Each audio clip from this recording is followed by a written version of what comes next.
بسم الله الرحمن الرحيم إن الذين آمنوا وعملوا الصالحات كانت لهم جنات الفردوس نزلا أو كما قال عليه الصلاة والسلام قال الله تبارك وتعالى أعددت لعبادي الصالحين ما لا عين رأت ولا أذن سمعت ولا خطر على قلب بشر.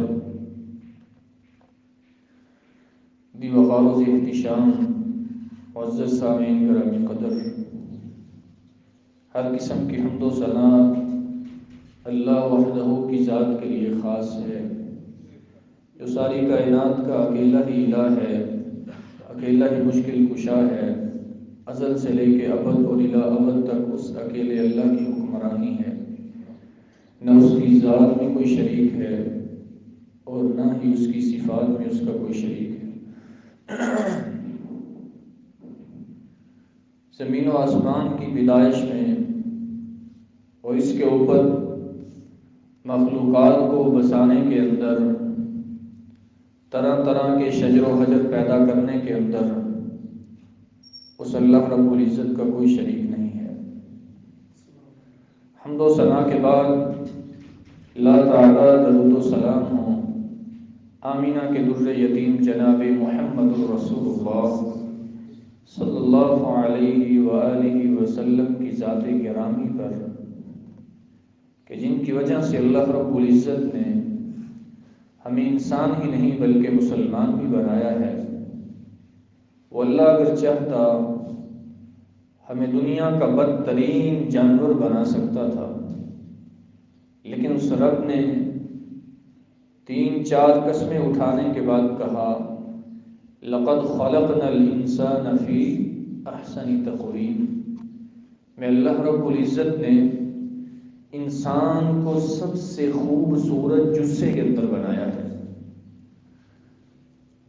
ہر انسان جب کوئی چیز کریٹ کرتا ہے، کوئی چیز بناتا ہے، اس کی تخلیق کرتا ہے، اس انسان کا کوئی نہ کوئی مقصد ضرور ہوتا ہے۔ جس رب نے یہ ساری کائنات بنائی ہے، کیا اس اللہ نے یہ ساری کائنات فضول بنائی ہے؟ اس رب کا بھی کوئی مقصد تھا۔ اس رب نے بھی اس دنیا کو کسی خاص مقصد کے تحت بنایا ہے، اور اس مقصد کو اللہ رب العزت نے اپنے قرآن میں نازل فرمایا وَمَا خَلَقْتُ الْجِنَّ وَالْإِنسَ إِلَّا لِيَعْبُدُونِ۔ میں اللہ نے انسانوں کو بھی بنایا ہے، جنوں کو بھی بنایا ہے، لیکن بنایا اس لیے ہے تاکہ یہ میرے سارے بندے میری عبادت کریں۔ اور عبادت کی حد تک بات کو ختم نہیں کیا۔ جس طرح کوئی چیز بنانے والا اس کی ابتدا و انتہا کو جانتا ہے، اس کی اونچ نیچ کو جانتا ہے، اس کے تمام پہلوؤں کو جانتا ہے، وہ اللہ رب العزت بھی ہر انسان کی ایک ایک رگ کو سمجھنے والا ہے۔ اس رب نے اگر انسان کو بنایا ہے تو اس کو فضول پیدا نہیں کیا، اور اللہ کا قرآن کہتا ہے رَبَّنَا مَا خَلَقْتَ هَذَا بَاطِلًا۔ اے اللہ، تو نے یہ جو ساری کائنات بنائی ہے، اس میں ایک چیز بھی تو نے فضول پیدا نہیں کی۔ ہر چیز کا مقصد ہے، ہر چیز کا محور ہے، اور ہر چیز کو اللہ رب العزت نے ایک خاص سرکل اور ایک خاص دائرے کے اندر پیدا کر کے اس کی حدود و قیود مقرر کر دی ہیں۔ اور خالق و مالک نے اس انسان کے اگر گناہوں پہ یہ عمل کرتا ہے، بار بار معصیتیں کرتا ہے، اللہ کی نافرمانیاں بجا لاتا ہے، تو اللہ رب العزت نے اس کا ٹھکانہ جہنم بنایا ہے۔ اور اگر نماز روزہ کرتا ہے، حج زکوٰۃ ادا کرتا ہے، اور نیکی اور تقوی کے کام کرتا ہے، تو خالق و مالک نے اپنے پیارے بندوں کے لیے جنت جیسی عظیم ایک جگہ تیار کر رکھی ہے، جس کے بارے میں پچھلے جمعے بھی کہا تھا کہ اللہ رب العزت نے خود مخاطب کر کے ارشاد فرمایا ہے اعددت لعبادی الصالحین، ما لا عین رأت، کہ اللہ نے اپنے نیک بندوں کے لیے ایک ایسا مسکن، ایک ایسی رہائش، ایک ایسی جگہ تیار کر رکھی ہے جس جگہ کو آج تک نہ کسی انسان کی آنکھ نے دیکھا ہے اور نہ کسی انسان کے کان نے اس کے بارے میں حقیقت سنی ہے، وَلَا خَطَرَ عَلَىٰ قَلْبِ بَشَرٍ، اور نہ ہی آج تک کسی انسان اور جن کے دل کے اوپر اس کا خیال تک پیدا ہوا ہے۔ وہ کس قدر عظیم جنت ہے، اس میں کون کون سی نعمتیں ہیں، اس کا تذکرہ ہم کچھ ڈلے کر کے رمضان میں کریں گے، لیکن وہ کون سے ایسے اعمال ہیں، وہ کون سی ایسی خوش بختیاں ہیں، وہ کون سے ایسے عمدہ اعمال ہیں جن کو انسان کر کے اللہ رب العزت کی جنت کا وارث بن سکتا ہے۔ کچھ اعمال کا تذکرہ گزشتہ جمعے میں کیا تھا، اور آمینہ کے در یتیم جناب محمد الرسول اللہ صلی اللہ علیہ وآلہ وسلم نے کچھ ایسے اعمال اور بتلائے ہیں، اگر انسان ان کے اوپر عمل پیدا ہو جائے تو انسان کی زندگی اتنی خوشگوار بن جائے کہ زندگی بھی پرسکون گزرے، اور ادھر سے انسان کا آخری سانس نکلے اور ادھر سے اللہ جنت کی مہمانی فرما دے۔ اور ہم چاہتے ہیں اور اللہ سے دعا کرتے ہیں، اے اللہ ہمارا خاتمہ بھی ایمان فرما، ادھر سے فوت ہوں اور ادھر سے تیری جنت کے مہمان بن جائیں۔ اس کے لیے سرور کونین جناب محمد الرسول اللہ صلی اللہ علیہ وآلہ وسلم نے چند اعمال بتلائے ہیں۔ ان میں سے پہلا عمل پچھلے جمعات کے ساتھ جمعے کے ساتھ ملایا جائے تو آج کا عمل ہمارا 8واں عمل بنتا ہے، جس کے بارے میں سرور کونین نے ارشاد فرمایا تھا، من عاد مریضا او زار اخا له فی اللہ، جو انسان کسی مریض کی عیادت کرنے کے لیے چلا جاتا ہے، جو انسان کسی بیمار کی بیمار پرسی کرنے کے لیے چلا جاتا ہے، او زار اخا له، اللہ کے رسول فرماتے ہیں یا اپنے کسی مسلمان بھائی کی اللہ کے لیے زیارت کرنے کے لیے چلا جاتا ہے۔ کس کے لیے؟ اللہ کے لیے۔ یہ اللہ نے جو اپنا نام درمیان میں رکھا ہے، اس نام کی اتنی محبت ہے، اس نام کی اتنی گونج ہے کہ انسان اگر اللہ کے نام کے ساتھ جڑ جائے تو ساری زندگی اس کی خوشحال ہو جاتی ہے۔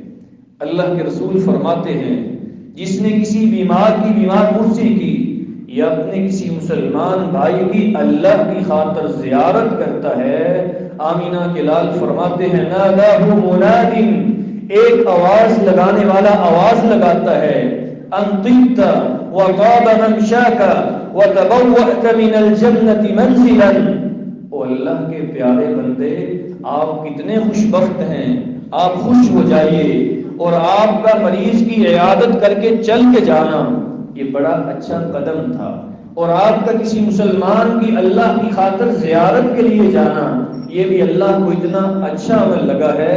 وَتَبَوَّأْتَ مِنَ الْجَنَّةِ مَنزِلًا، اللہ نے آپ کے اس عمل کی وجہ سے آپ کا ٹھکانہ جنت بنا دیا ہے۔ میں آپ سے یہاں پہ رک کے ایک سوال کروں گا، کبھی آپ نے کسی مسلمان بھائی کی اللہ کی خاطر زیارت کی؟ ہمارے علاقے میں علماء موجود ہیں، صلحاء موجود ہیں، اتقیاء موجود ہیں، نیک لوگ موجود ہوتے ہیں جن کے بارے میں سرور کونین جناب محمد الرسول اللہ صلی اللہ علیہ وسلم نے فرمایا تھا، اللہ کے کچھ بندے ایسے ہیں اذا رؤوا ذکر اللہ، جب ان کے چہرہ پر نور کی طرف دیکھا جاتا ہے تو اللہ یاد آ جاتا ہے۔ اللہ نے کچھ ایسے بندے ہر علاقے میں اپنے پیدا کیے ہوتے ہیں جن کے چہرے کو دیکھ کے آسمان والا رب یاد آ جاتا ہے۔ اللہ نے یہ کتنا نیک بندہ پیدا کیا ہے جس کو دیکھ کے انسان کی صحبت ہی بدل جاتی ہے، جس کو دیکھ کے انسان تقوی کے اعلیٰ معیار میں چلا جاتا ہے، اپنی زندگی کو اس کی طرف دیکھ کے گزارنا چاہے تو انسان جنت کا راہی بن جاتا ہے۔ یہ اعمال میرے نبی کے صحابہ میں بدرجہ عدم موجود تھے۔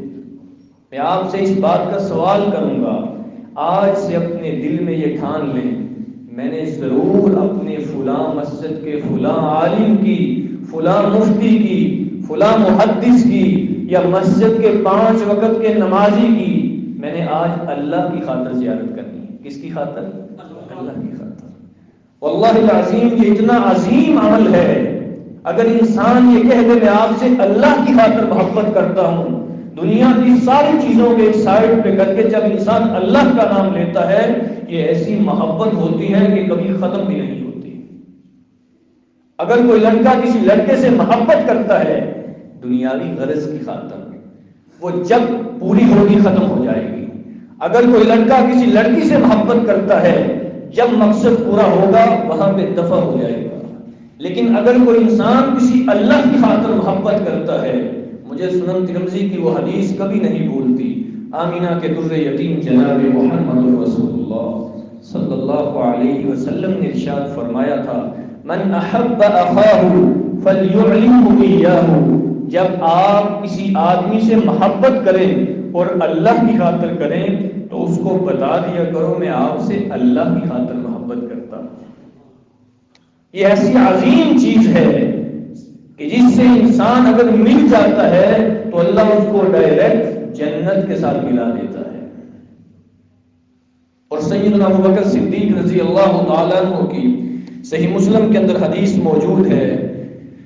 سیدنا ابو ہریرہ رضی اللہ تعالیٰ عنہ بیان کرتے ہیں، آمینہ کے در یتیم جناب محمد رسول اللہ صلی اللہ علیہ وآلہ وسلم نے ارشاد فرمایا، اللہ کے رسول نے نماز کا سلام پھیرا، آپ تشریف فرما ہیں، آپ نے اعلان کر دیا، صحابہ کا جمگٹھا موجود ہے.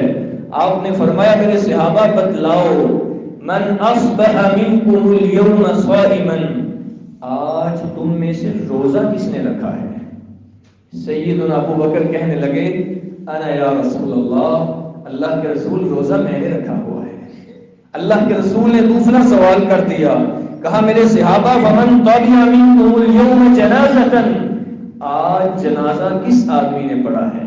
ابو بکر کہنے لگے انا یا رسول اللہ کے رسول آج جنازہ بھی میں نے پڑھا ہے.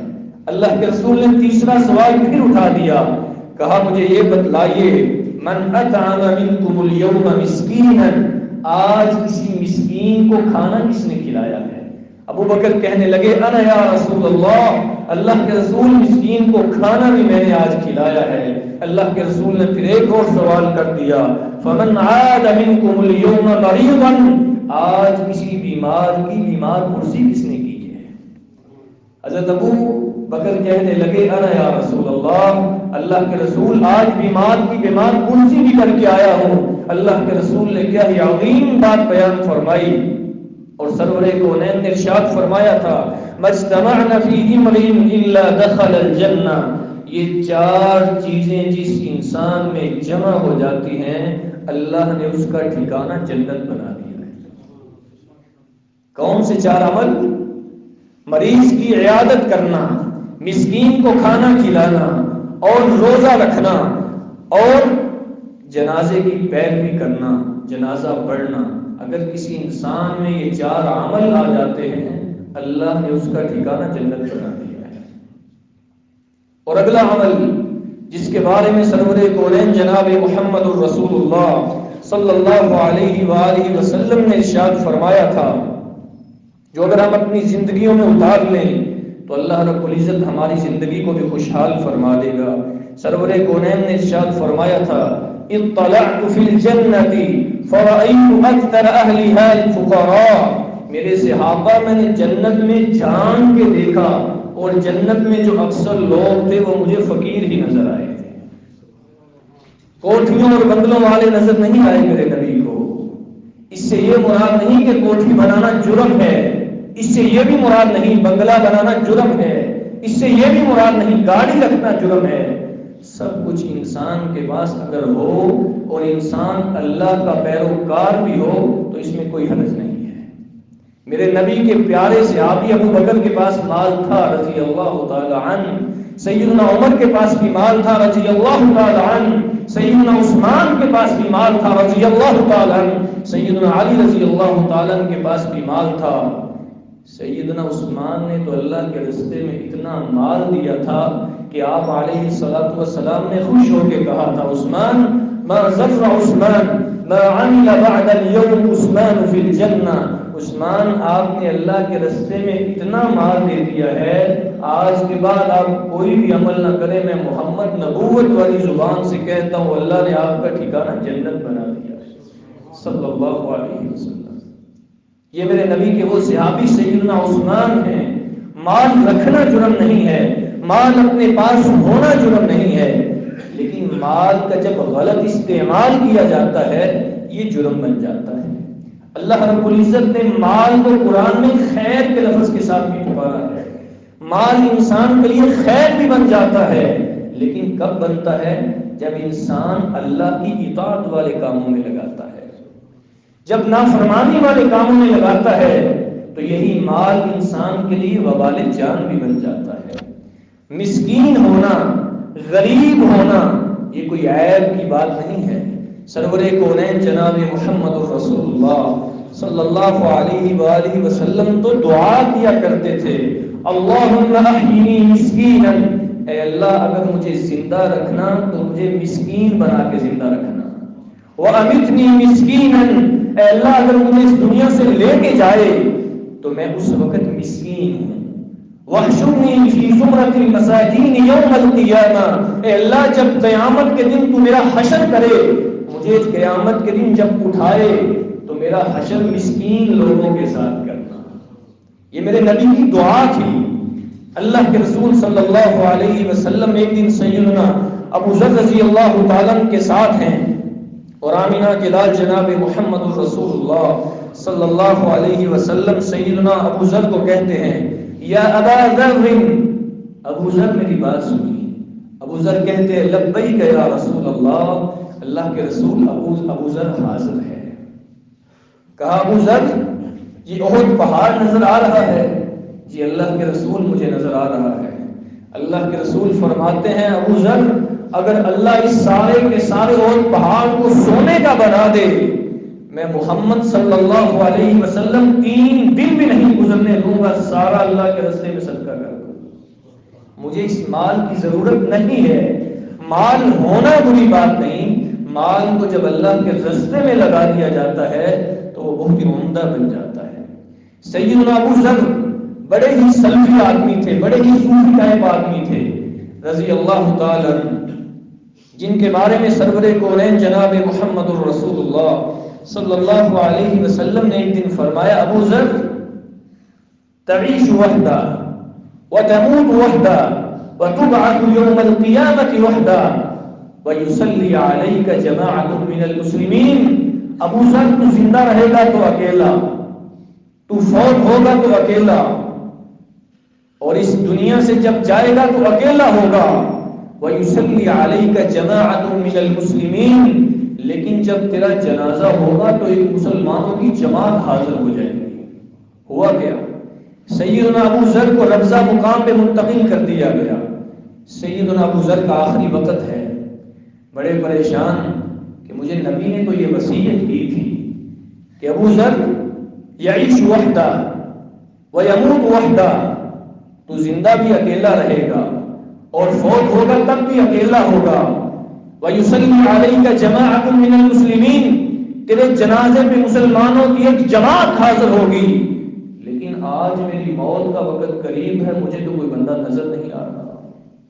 اپنی بیوی کو کہا جاؤ دروازے پہ جا کے دیکھو، مجھے اللہ کے رسول کی بات پہ ایسے ہی یقین ہے جیسے صبح سورج کے چڑھنے پہ یقین ہے اور شام کو اس کے غروب ہونے پہ یقین ہے۔ بیوی باہر جاتی ہے، سیدنا ابو ذر کی وفات ہو جاتی ہے، دیکھا مسلمانوں کی ایک بڑی جماعت آ رہی ہے۔ عبداللہ بن مسعود رضی اللہ تعالیٰ کسی غزوے سے واپس آئے تو صحابہ کو کہا آؤ ابو ذر کا پتہ لیتے جاتے ہیں، سنا ہے ابو ذر بیمار رہتا ہے، دیکھ لو میرے نبی کی حدیث کیسے سچ ثابت ہونے لگی۔ عبداللہ ابن مسعود لشکر کو لے کے آ رہے ہیں، ادھر سے ابو ذر کی وفات ہو گئی، بیوی دوڑ کے اندر جاتی ہے، دیکھا ابو ذر فوت ہو چکے ہیں، کہا صدق رسول اللہ، اللہ کے رسول نے سچ فرمایا تھا، ابو ذر یعیش وحدہ ویموت وحدہ ویصلی علیک جماعۃ من المسلمین، ابو ذر تو زندہ رہے گا تو اکیلا، تو فوت ہوگا تو اکیلا، یہ مسلمانوں کی جماعت میرے رب نے بھیج دی ہے جو اب تیرا جنازہ پڑھے گی۔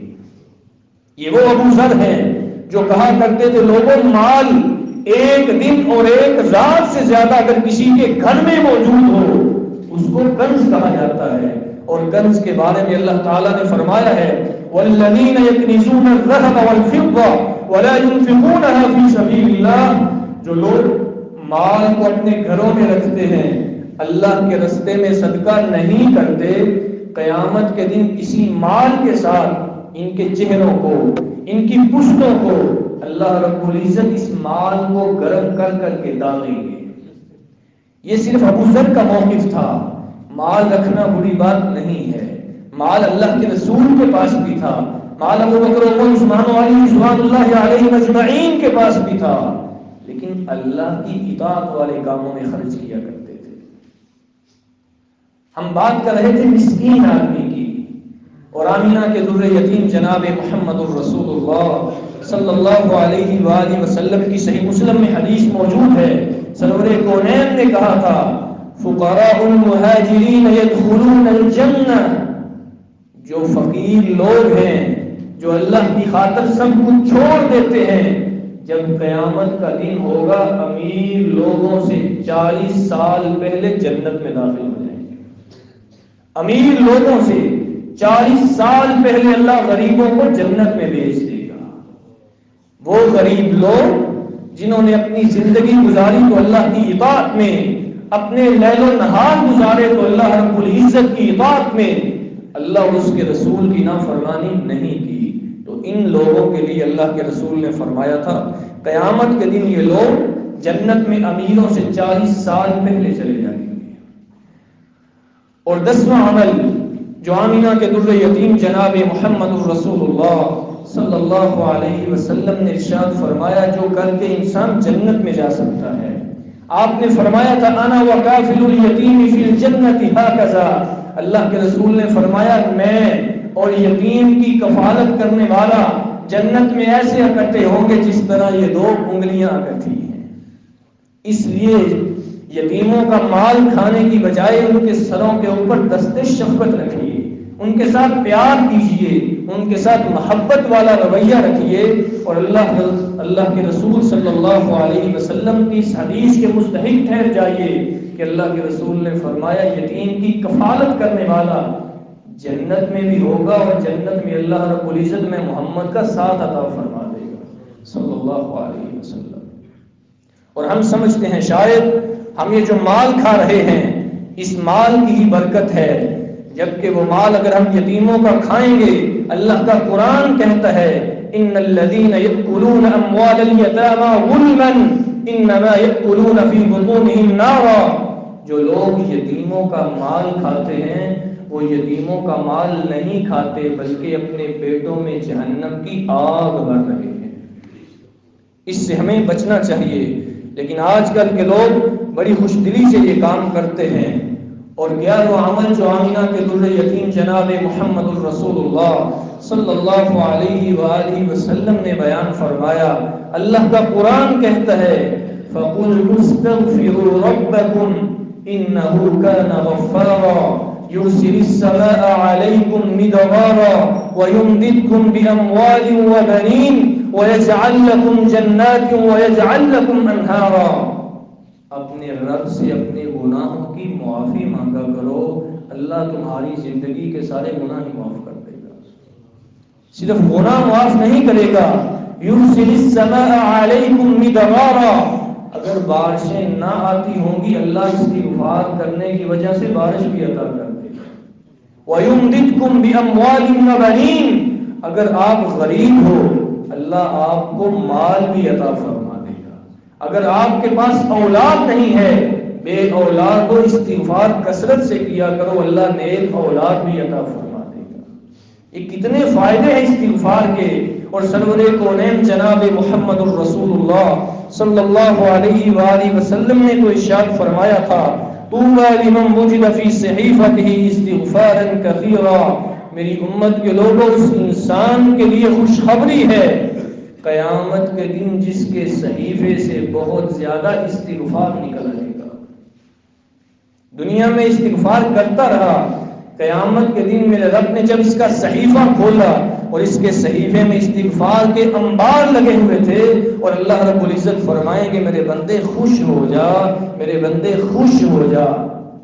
اور اگلا عمل جس کی وجہ سے ہم جنت میں جا سکتے ہیں، آمینہ کے در یتیم جناب محمد الرسول اللہ صلی اللہ علیہ وسلم کی نبی داؤد کی حدیث، سرور کونین نے ارشاد فرمایا تھا، اذا قال المؤذن اللہ اکبر اللہ اکبر، جب مؤذن اذان دینے کے لیے اللہ اکبر کہتا ہے اور اس کے جواب میں پیچھے کہنے والا بھی اللہ اکبر کہتا ہے، حتیٰ کہ اللہ کے رسول نے پوری اذان پڑھ کے بتایا، کہا جو جب مؤذن پوری اذان کہتا ہے اور اس کے پیچھے جواب دینے والا جواب دیتا ہے، میں محمد اپنی نبوت والی زبان سے کہتا ہوں دخل الجنہ، یہ بندہ جنت میں داخل ہو جائے گا صلی اللہ علیہ وسلم۔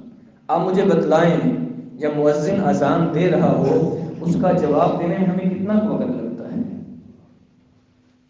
جواب دینا مشکل ہے یا جنت کے اندر گھر لینا مشکل ہے؟ کوئی کام مشکل نہیں ہے اگر انسان اپنے دل سے نیکی اور تقوی کا ارادہ کر لے۔ اللہ کے رسول صلی اللہ علیہ وسلم نے تو چھوٹے چھوٹے عمل بتلائے ہیں، اگر انسان اپنی زندگی میں اتار لیتا ہے تو اللہ کی جنت کو حاصل کرنا انسان کے لیے کوئی مشکل نہیں ہے۔ اور ایک حدیث میں تو آتا ہے، اگلا عمل بیان کرنے لگا ہوں، سرور کونین جناب محمد الرسول اللہ صلی اللہ علیہ وسلم تشریف فرمائے، نبی داؤد کی حدیث نمبر 391 ہے۔ آپ نے ارشاد فرمایا، سیدنا طلحہ بن عبید اللہ بیان کرتے ہیں، جاء رجل الى رسول اللہ صلی اللہ علیہ وسلم، اللہ کے رسول تشریف فرما تھے، ایک آدمی باہر سے آیا، ثائر الرأس، اس کے سر کے بال پراگاندہ تھے، مٹی پڑی ہوئی تھی، ابھرے ہوئے بال تھے، اللہ کے رسول کے پاس آ گیا، آ کے کہنے لگا میں آپ سے چند سوال کرنا چاہتا ہوں۔ اللہ کے رسول نے ارشاد فرمایا، ہاں بتلائیں کیا سوالات ہیں؟ کہنے لگا مجھے یہ بتلائیے کہ اللہ تعالیٰ نے میرے اوپر فرض کیا کیا ہے؟ آپ علیہ السلام نے فرمایا، خمس صلوات فی اليوم واللیلہ، رات اور دن میں اللہ تعالیٰ نے آپ کے اوپر 5 نمازیں فرض کی ہیں۔ کتنی نمازیں؟ 5۔ کہنے لگا اللہ کے رسول، حل علی غیرہا، کیا ان 5 نمازوں کے علاوہ اور نماز بھی فرضی ہے؟ آپ نے فرمایا لا الا ان تطوعا، میرے صحابی اور فرضی نماز نہیں ہے، لیکن اگر نفلی نماز تو پڑھنا چاہے تو آپ پڑھ سکتے ہیں۔ کہنے لگے ایک اور سوال اللہ کے رسول اور بتلائیے۔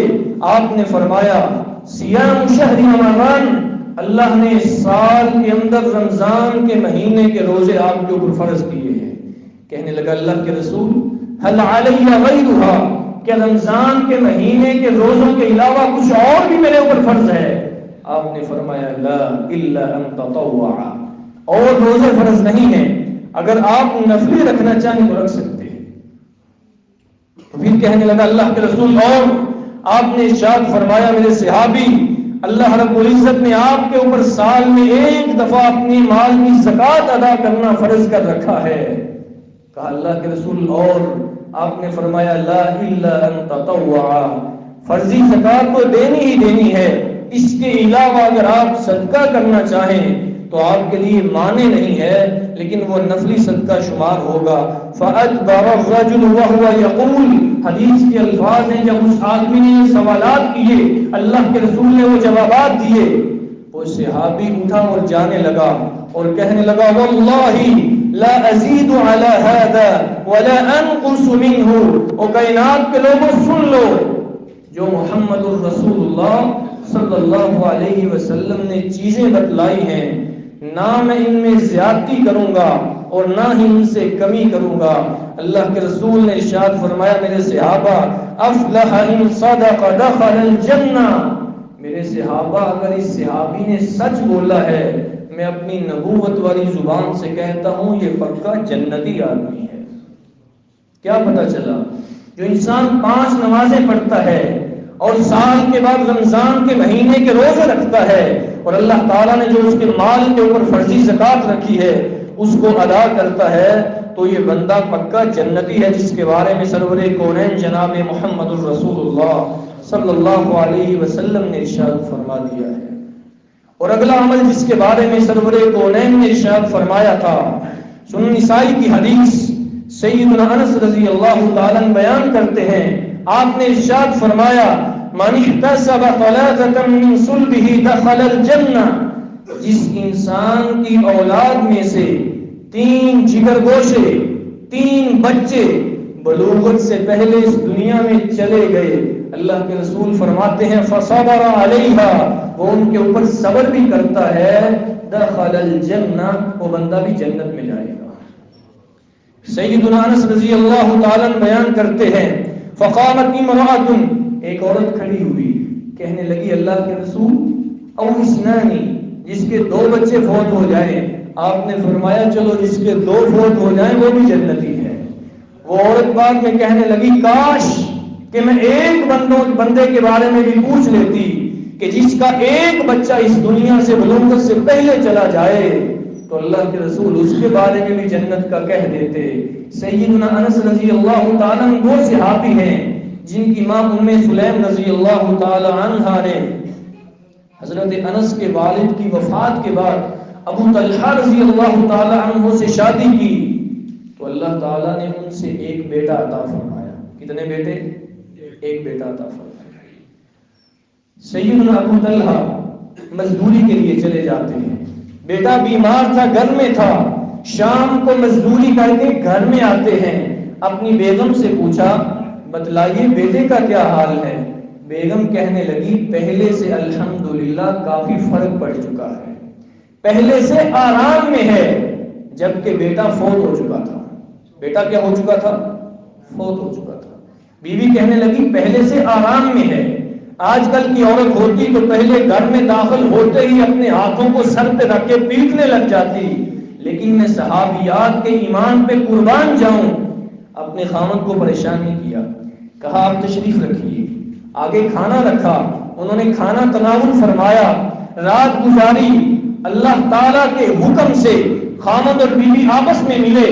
جب صبح فجر کی نماز کے لیے خاوند اٹھنے لگے تو بیوی نے کہا میرے سرتاج، جو اللہ نے ہمیں بیٹا دیا تھا وہ بیٹا تو رات کا ہی فوت ہو چکا تھا، میں نے آپ کو پریشانی سے بچانے کے لیے بتایا نہیں تھا۔ ابو طلحہ پریشان ہو گئے، وضو کیا، مسجد میں گئے، غسل کر کے مسجد میں پہنچے اور اللہ کے رسول صلی اللہ علیہ وسلم کے پیچھے فجر کی نماز پڑھی اور آپ علیہ السلام کو سارا واقعہ بتایا۔ اللہ کے رسول میرے گھر میں بیٹے کی لاش پڑی ہوئی تھی، لیکن میری بیوی نے مجھے انفام تک نہیں کیا، میں نے رات کو اپنی بیوی سے مجاملت بھی کی ہے۔ اللہ کے رسول ایسی بیوی ہوتی ہے، آپ نے فرمایا اس نے ٹھیک کیا ہے۔ اور اللہ کے رسول نے ہاتھوں کو اٹھایا اور اللہ کے رسول نے دعا فرما دی، اے اللہ ابو طلحہ کی رات کی مجامت سے ان کو نیک اولاد عطا فرما دے۔ سیدنا ابو طلحہ فرمایا کرتے تھے وہ بیٹا تو فوت ہوا، اس کو تو دفن کیا، رات کو ملنے کی وجہ سے اللہ نے ایک بیٹا دیا، اس بیٹے کی پشت سے اللہ رب العزت نے ہمیں 10 یا 11 بیٹے عطا فرمائے۔ کل حفظ القرآن، اللہ کے رسول کی دعا کی وجہ سے سارے قرآن کے حافظ و قاری بن گئے۔ کبھی صبر کا یہ بھی مقام ہوتا ہے، ماں نے صبر کیا ہے، باپ نے صبر کیا ہے، اللہ نے اولاد دی، سارے حافظ قرآن بن گئے۔ صبر بڑی چیز ہے۔ اللہ کے رسول ایک دن باہر تشریف لے کے گئے، قبر پہ دیکھا ایک عورت بیٹھی ہے، رو رہی ہے، کڑلا رہی ہے، اونچی اونچی آوازیں نکال رہی ہے۔ اللہ کے رسول فرماتے ہیں اس بیری صبر کیجیے۔ کہنے لگی جو مصیبت مجھے پہنچی ہے اگر آپ کو پہنچ جاتی میں دیکھتی آپ صبر کیسے کرتے ہیں۔ اس کو پتہ نہیں تھا پیچھے سے آواز کس کی ہے۔ جب اللہ کے رسول چل دیے اس کو کسی نے بتایا یہ تو سرور کونین تھے، بڑی پریشان ہوئی، اللہ کے رسول کے پاس جاتی ہے، اللہ کے رسول میں معذرت کے لیے آئی ہوں۔ آپ نے فرمایا یہ کوئی بات نہیں، انما الصبر عند الصدمۃ الاولى، صبر صدمے کے آغاز میں کیا جاتا ہے۔ جب رو رو کے آنکھوں سے آنسو آنے بند ہو جائیں، جب رو رو کے آواز نکال کے گلے سے آواز نکلنا بند ہو جائے، اس وقت اپنی جھولی کو اٹھا کے کوئی کہے اب میں صبر کرتا ہوں، اس کو صبر نہیں کہتے۔ صبر کسے کہا جاتا ہے؟ انما الصبر عند الصدمۃ الاولى، صبر ہمیشہ صدمے کے آغاز میں کیا جاتا ہے۔ خالق و مالک سے دعا ہے اللہ رب العزت ہمیں ایسے اعمال کرنے کی توفیق عطا فرمائے جن کی وجہ سے ہم اپنے رب کی جنت کے مہمان بن جائیں۔ وآخر دعوانا الحمد للہ رب العالمین۔